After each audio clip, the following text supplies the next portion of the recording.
Вітаю! Час новин на АТР. Ви дивитесь «Заман». Сімферопольський перукар Рустем Сеїтов подав скаргу до контактної групи з прав людини. Вчора в репортажі нашого телеканалу він повідомив про переслідування його за національною ознакою. Директор салону, в якому Рустем працює 6 років, заборонила в робочий час 3 співробітникам спілкуватися кримсько-татарською мовою і робити намаз. Зараз правозахисники готують заяву в прокуратуру.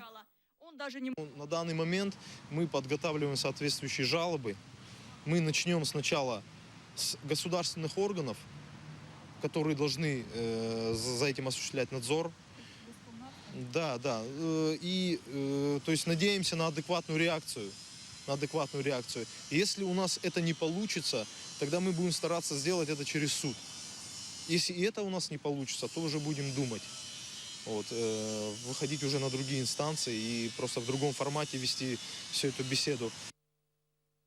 В Алушці сталося потрійне вбивство. У ніч на 19 серпня в селищі Партеніт мешканець Москви зарізав 3 своїх товаришів.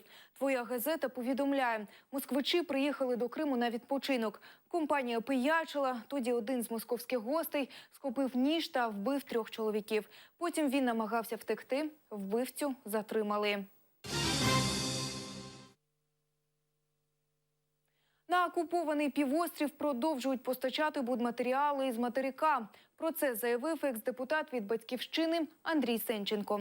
За його словами, кримські заводи, які були прив'язані до української сировини, продовжують працювати безперебійно. У сприянні окупантам Сенченко звинувачує Укрзалізницю, яка нібито поставляє пісок на кримські заводи, що виготовляють бетон і плити для військових об'єктів. Деталі з'ясовував наш Алім Абдулхаїров. Народний депутат попереднього скликання Андрій Сенченко впевнений, кримські заводи все ще працюють завдяки поставкам сировини з материкової України. За його інформацією, українська залізниця продовжує перевозити пісок на кримський титан, який розташований в Армянську. В Крыму продолжает работать завод двуокиси титана в Армянске. Сырье на этот завод поступало всегда либо с украинских ГОКов. Сейчас эти заводы продолжают работать. Это означает о том, что это сырье завозится, как минимум, с украинской территории украинской железной дорогой, государственным предприятием. Андрій Сенченко вантажні потяги сам не бачив, але посилається на пильних людей з окупованої території. Как раз поступают те строительные материалы, которых нет в Крыму в принципе в природе. В Крыму нет, например, речного песка. А для производства бетона высоких марок требуется только речной песок, который идет на военные объекты, на взлетно-посадочные полосы. По телефону в Укрзалізниці повідомили, коментувати заяву Сенченка на камеру не будуть. Обіцяли розглянути лише офіційний запит, на який АТР отримав відповідь. З 26 грудня 2014 року Укрзалізниця ввела конвенцію про заборону перевезення залізничним транспортом будь-яких вантажів між материковою частиною України і Кримом. З того часу і по теперішній час скасовано абсолютно всі поїзди, що курсують між материковою частиною і Кримом. Державна прикордонна служба підтримує версію Укрзалізниці. Речник прикордонників твердить, зараз залізничних поставок до Криму немає. Ці поставки наразі припинено. Більше жодне сполучення із окупованою територією не здійснюється. Ми припинили ці поставки вже десь близько місяця тому. Свідчення 2 державних структур різняться. У своєму листі Укрзалізниця переконує, що її вагони з грудня не перетинали кордон з Кримом. Від прикордонників надходить інформація, що в липні такі поставки ще були. Алім Абдулхаїров, Ельдар Тарахташ, «Заман», АТР. Санкції змусять Росію повернути Крим до складу України. З такою заявою виступив перший президент незалежної України Леонід Кравчук. Він провів аналогію з хрущовською передачею Криму Україні в 1954 році. За його словами, Росія тоді не змогла впоратися з проблемами на півострові і перекинула їх Україні. Ми його втратили надовго. І зараз патріотизм свій проявляти в тому, що ми швидко можемо повернути Крим. Я думаю, ми будемо вводити людей в оману. Настане такий час зараз. Може, не так швидко, але під тиском світового співтовариства ізоляція Росії буде неминуча, санкції будуть посилюватись неминуче, і Крим зрозуміє, врешті-решт, що його майбутнє можливе тільки з України. Тема Криму не стане ключовою в Берліні. На зустрічі президента України Петра Порошенко з канцлером Німеччини Ангелою Меркель і президентом Франції Франсуа Оландом обговорять конфлікт на Донбасі, певні в Інституті політичних досліджень. А питання Криму, як завжди, залишиться без уваги європейських політиків. Раніше Порошенко відзначав, в Берліні Україна акцентує увагу на питанні невизнання анексії Криму. Це особливо актуально після чергового незаконного відвідування півострова президентом Росії Владимиром Путіним. По Крыму, я думаю, что вопрос будет затрагиваться в сугубо экстенсивном порядке в рамках заявления Меркель, что Европа не забудет эту проблему. Но, скажем, какие-либо действия в целях ее решения на сегодняшний день просто невозможны до тех пор, пока не изменится политика Кремля. Мешканці Масандри вимагають зупинити будівництво в околицях місцевого дитячого майданчику. Забудовник вже підняв двоповерхову незаконну будівлю з гаражем. Мешканці не можуть домогтися від місцевої влади зупинити будівельні роботи. З ними спілкувалися наші кримські колеги. Нещодавно тут росли кіпариси, а зараз повним ходом йде будівництво. Робочі привезли бетон, кому і для чого не розповідають. Я к этому не касаюсь, вот мой агрегат.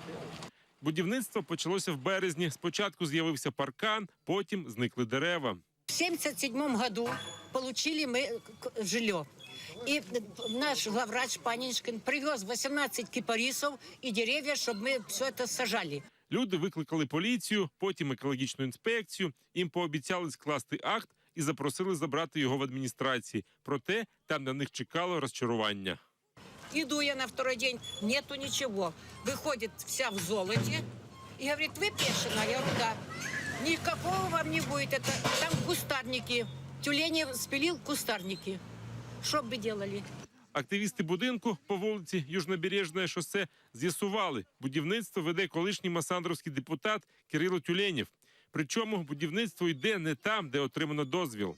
Никто не может объяснить нам, почему в документах идет разрешение на строительство по адресу улица Стахановская, дом 12, а строительство идет по ЮБШ 9.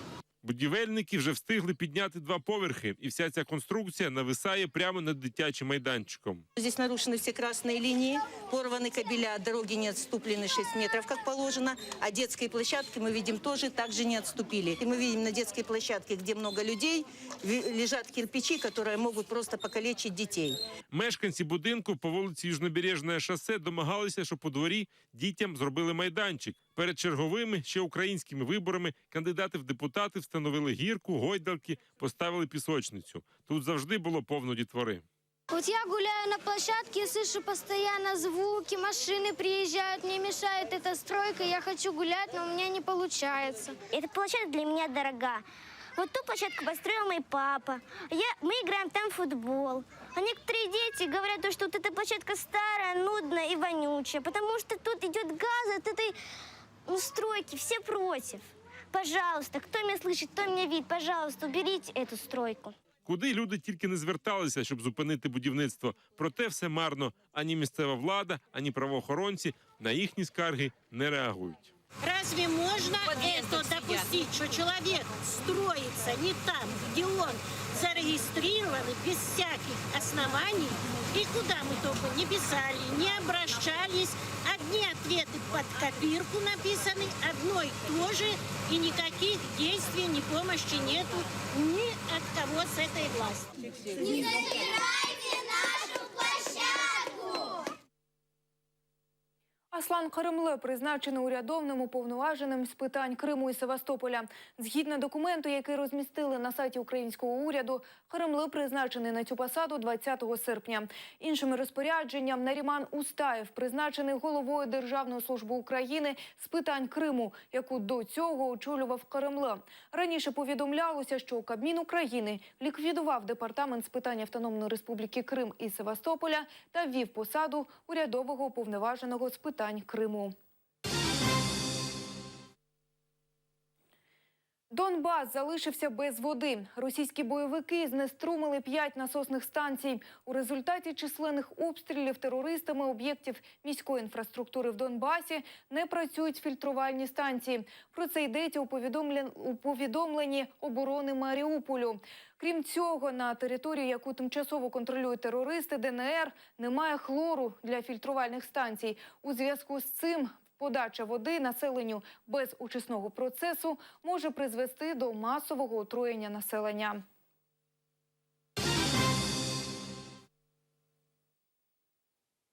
Напередодні Дня Незалежності в Києві відкрили 60-ту ювілейну виставку квітів. В Печерському ландшафтному парку презентували 10 композицій. На квіткові картини пішло близько 400 тисяч кущів розсади.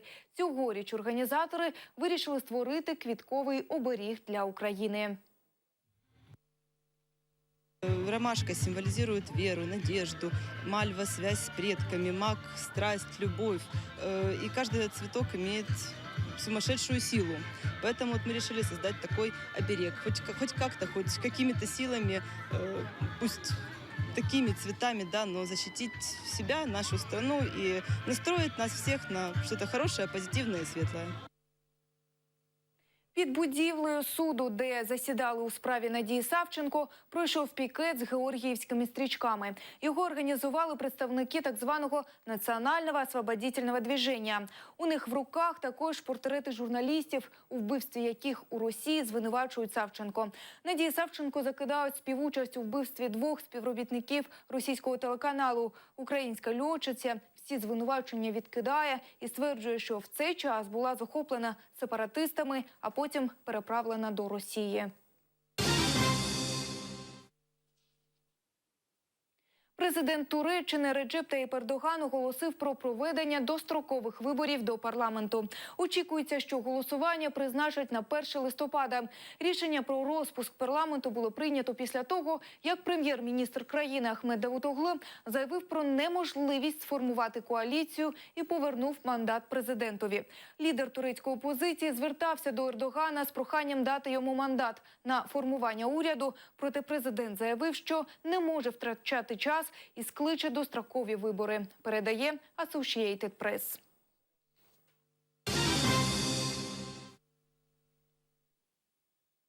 В Казахстані продовжується валютна паніка. ТНГ критично впав. Всього за добу казахська валюта подешевшала на 30% по відношенню до долару на тлі падіння цін на нафту і того, що уряд вирішив відпустити ТНГ у вільне плавання. Більшість обмінників закриті, а долари, євро і навіть рублі в країні купити дуже складно. Українські експерти певні, що на економіку України обвал курсу не вплине. Тим часом мешканці Казахстану вже відреагували на події на валютному ринку, передає Радіо Свобода. Я занимаюсь бизнесом, я просто натурально шутка, честно слово. И как человек, потребитель, то, что мы все зарплату получаем в тенге, сейчас будет все переводить на процент повышения курса, это будет вообще какой-то кошмар. Плохо, конечно, для нас. Все подорожает, когда доллар вырос. Поднимает потихоньку 197. Будет дальше, наверное, поднимать. А вы вообще ожидали? Думали, что к Новому году будет такой подъем. И думаю, что это еще не конец. У Росії побудували 20 мобільних крематоріїв для спалювання на кордоні санкційних продуктів.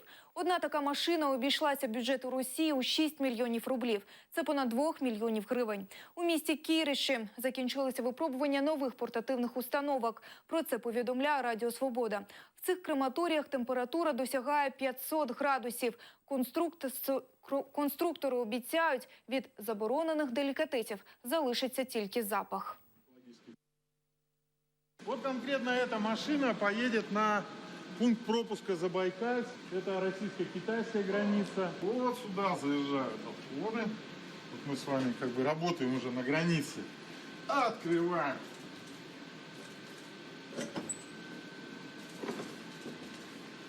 И забрасываем. Туда может поместиться головка сыра, нога поросенка, какой-нибудь плохой человек.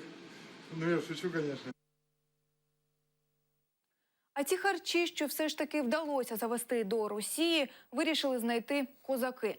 У Санкт-Петербурзі вони провели рейд проти імпортних санкційних продуктів у гіпермаркеті «Ашан». Серед учасників рейду був російський шоумен, співак Стас Барицький.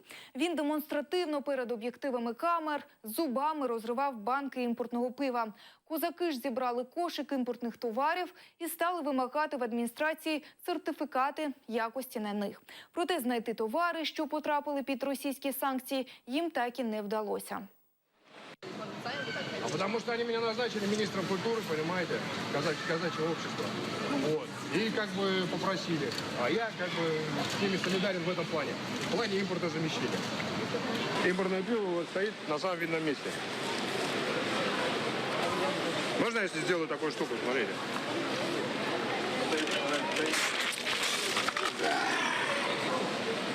Попросите убрать уборщицу. Я сейчас дам 100 рублей, вы ей передадите. Хоть как не надо. Любой труд должен быть оплачен. Мы оплатим это, не переживайте. 50 рублей нормально. Спасибо. Сейчас придет уборщица. Мелочи нет просто.